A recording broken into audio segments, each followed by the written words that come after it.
Hey guys, what's going on? Justin Silva here from Breakdown Soccer, and today we're going to be taking a look at the men's national team versus Ecuador highlights from October 10th, 2014, doing our own perspective analysis. Here we go. So right off the bat, you see the pass back going out wide, spread, now coming to the corner with Donovan, ends up getting the chip over. Good, clear to the two. Okay, so right here, as the pause comes, right, one option actually would have been, just as a simple example, right as the pass went, he could have done an easy give and go and then a spread. Even could have done the pass, made the run. He could have opened up the right because this guy probably would have easily followed.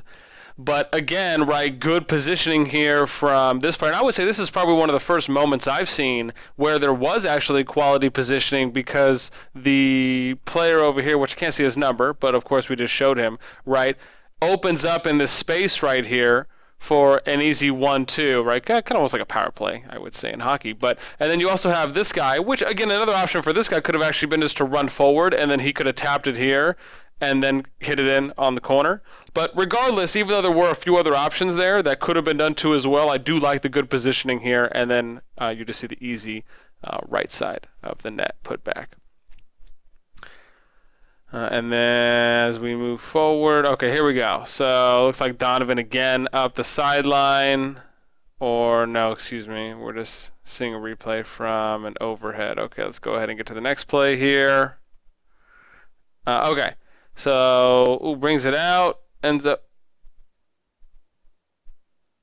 Okay, well, I mean that just looked like a misplay, I think overall. But let's see real quick. Okay, so the, okay, so I would say in that situation, just a good example of too much dribbling, right? I'm not sure exactly why there was that much. Additionally, what I would like to point out is that you do have the overlap runner here, but you have this space here which no one's filling, right? And that could have just been an easy thing where someone is filling this and they're coming in. This guy hits the pass, and then he still is running long for a feed, along with having this guy run wide on the outside. So, I mean, again, you have other options, right, or things that could be happening. But, I mean, again, look at this. It's essentially becoming a 1 versus 3, if not a 1 versus 4, right? It just doesn't really make too much sense to kind of dribble into that kind of traffic, and then additionally not having anyone there, though was a good header there from Donovan, I believe. And dribbling out wide. Okay, so nothing happened. Long ball there to the Ecuadorian player, shot out wide. And then what I would say, let me see how far before we end up moving to the next. Okay, so here we go. So here's the chip, right? And what I would like to point out is that notice the positioning here from the Ecuadorian player, how he is pretty much right in line with the last defenseman as the ball is getting chipped over. I mean, this is almost, if not near perfect, if not perfect, play on how to line yourself up with the defenseman, right? Because again, even though we like to look and analyze what the U.S. is doing defensively, offensively, and everything in between, it is good to point out things that are happening that are quality, so we can see those and then improve from them. But what I would say on the U.S.'s part is, first off, right, no one was next to this defensive player, or no one was near. Now, again, I feel like this individual here should have been guarding this guy. That way this player could have guarded someone who was pushing out wide, or vice versa. If he's the farthest back, you should also be lining up with the, I mean, there's no reason to leave the offensive player, right? There's no reason to leave the farthest striker on the opposing team and just kind of let him wander wherever he wants, so to speak, because he can be anywhere along this line, right? I mean, when you think about it, like let's look, because he's a little bit here in front of the second. He could be anywhere along this line, right? And there's just no reason to kind of give him what it looks like almost 10 yards of space, of cushion space here. So that happens. Let's play it. Even though they were easily able to catch up, and you ended up seeing the shot going wide. And then here we go for an attack.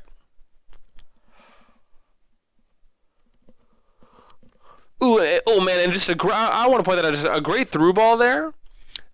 Again, placement could have been, as far as the positioning on how he ended up making the run. So what I want to look at is the start of the play here, right? So notice how, and this is just the thing for me, right? maybe it's a pet peeve, but structurally, watch this player. He passes it and then he stops. You should be passing and then continuing the run. Because what's going to happen is you're going to draw these players away, and then this player can overlap or he can step back, right? You're giving him options instead of crowding the field. Even though, yeah, you're setting up a triangle, your triangle has no momentum. You're not moving forward, right? You're stagnating here around, meaning that you're not moving anywhere, right, around here, around this middle of the field. So let's see what happens. Watch. Notice how he doesn't move.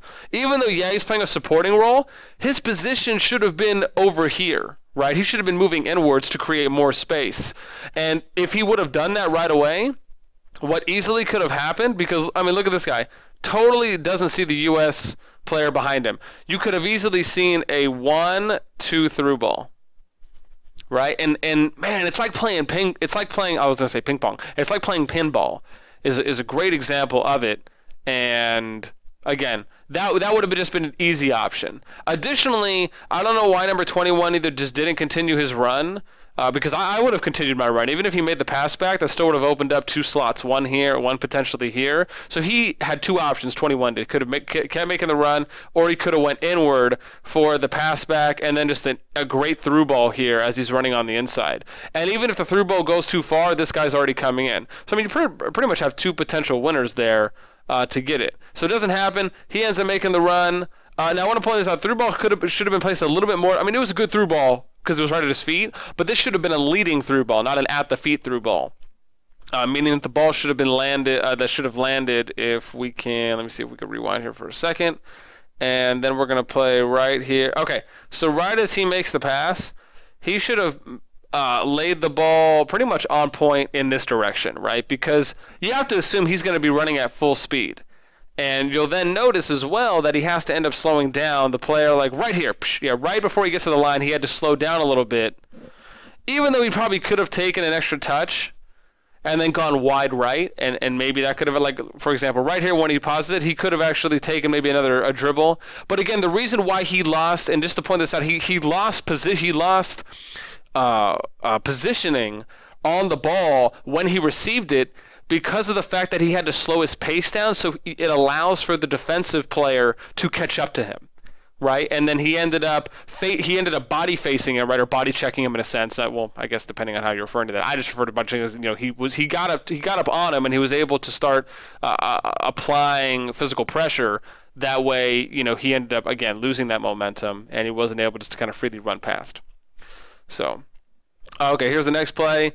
The back pass to Donovan, the shot. Oh, man, right off. Oh.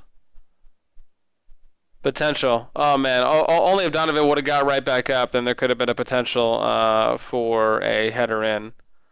So, okay, hang on. Let's rewind this right to where the beginning of the next play starts. Okay, so here we go. So, the pass, good through ball. Didn't see a turn, hits the flick.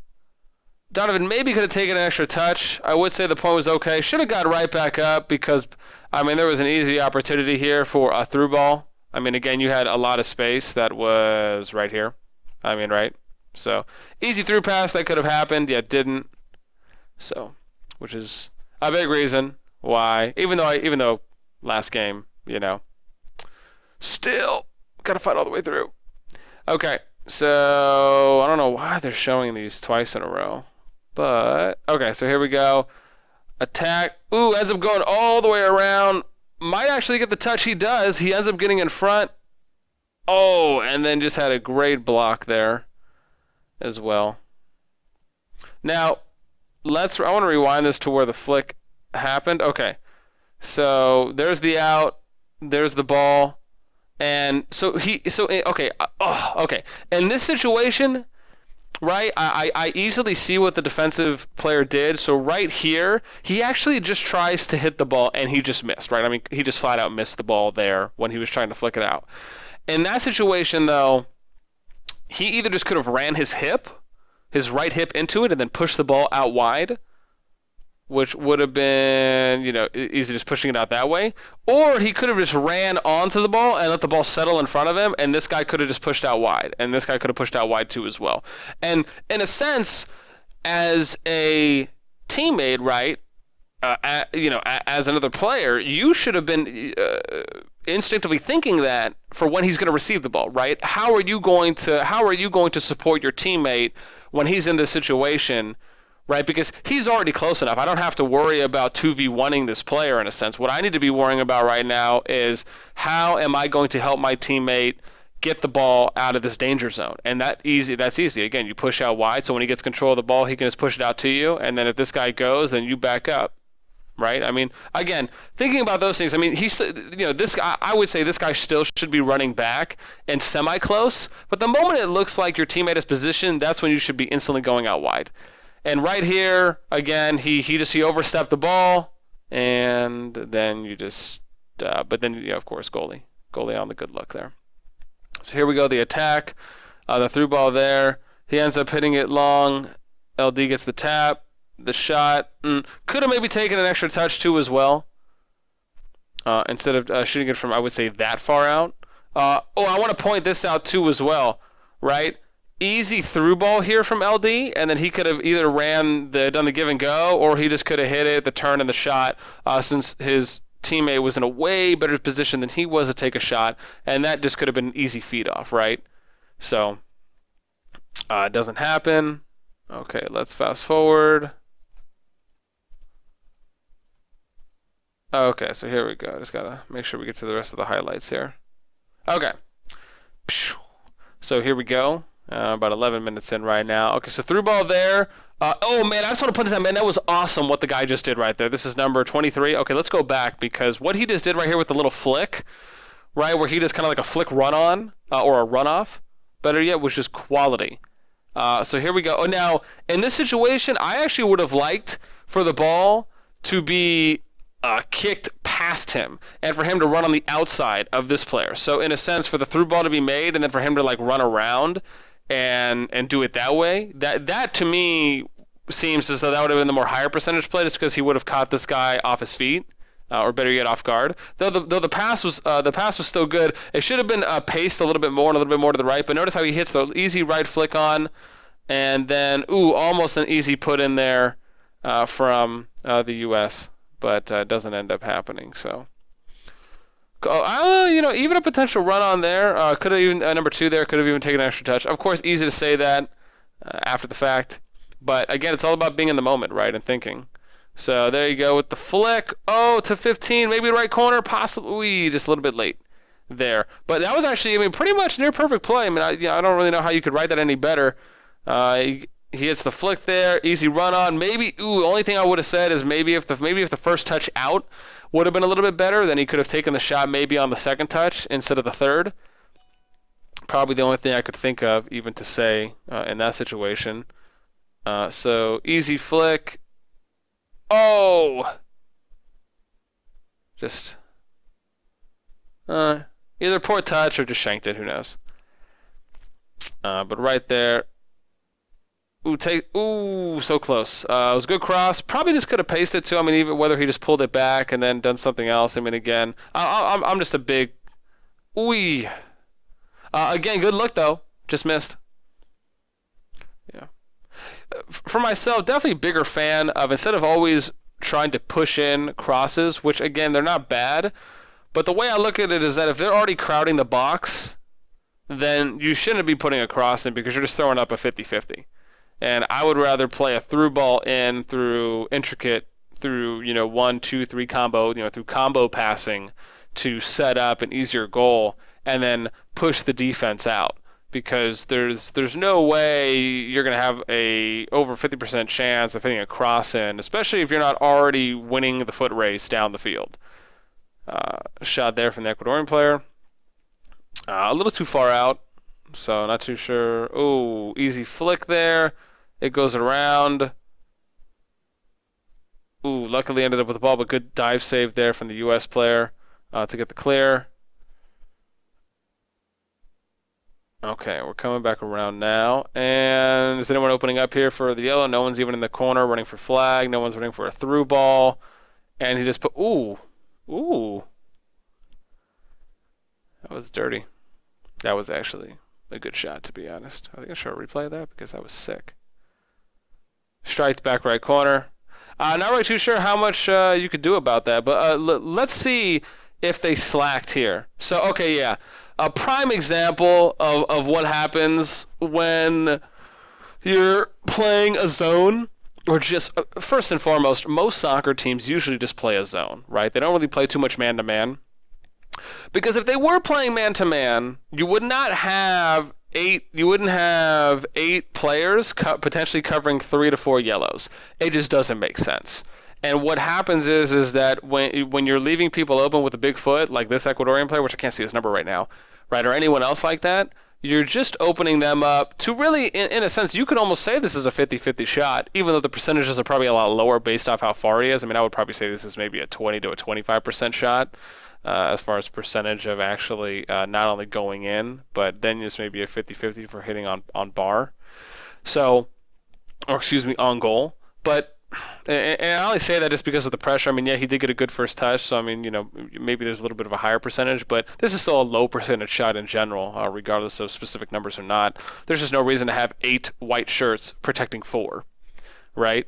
And again, this is what happens when you play that somewhat of a zone and you're not playing man-to-man, and then again, you don't have someone on the team calling out who to guard.